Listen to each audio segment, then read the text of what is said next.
உடல் உறுப்புகள், உள்ளம், மனம், இந்த நான்கும் சரியாக இருந்தால்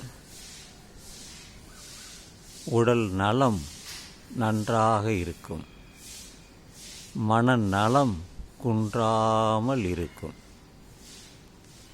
ஆதலினால் இந்த நான்கையும் நான் சரியாக பார்த்து கொள்ள வேண்டும். அதில் ஏதாவது குறைபாடுகள் ஏற்பட்டால், ஏதோ ஒரு வகையில் உணவினாலோ, விபத்தினாலோ, மனக்கவலையினாலோ, உடல் சுகவீனத்தினாலோ ஏதாவது ஒன்று நடந்தால் மனம் பாதிக்கப்படும், உடலும் பாதிக்கப்படும். சரிவர சாப்பிட முடியாது, செரிமானம் ஆகாது.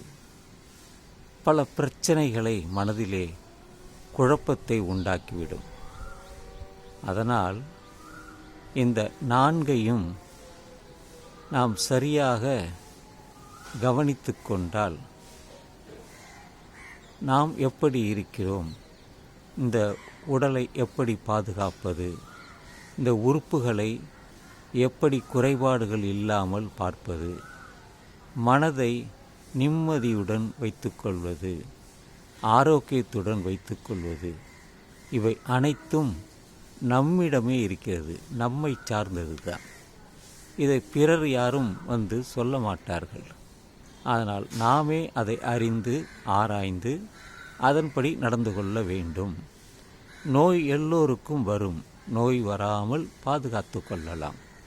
உடலில் குறைபாடுகள் வரும், விபத்துகள் வரும், அதை வராமல் கவனித்து கொள்ள வேண்டும்.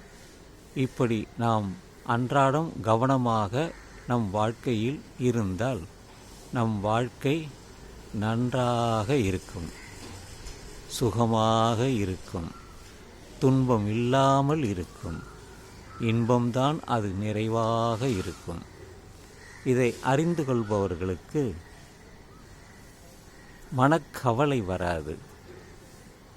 அதில் ஏதாவது ஒன்று குறை வந்தாலும் அவர்கள் மனம் பாதிக்கப்படுவார்கள், கவலை வந்து சேரும்.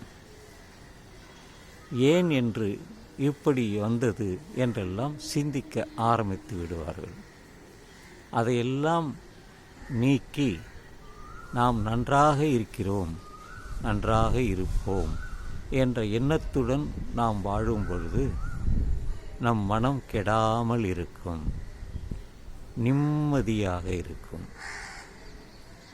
இது நான் பொதுவாக எனக்கு நானே சொல்லிக்கொள்வது, அதை எல்லோருக்கும் தெரிவிப்பது. இதுதான் இந்த காலை பதிவு.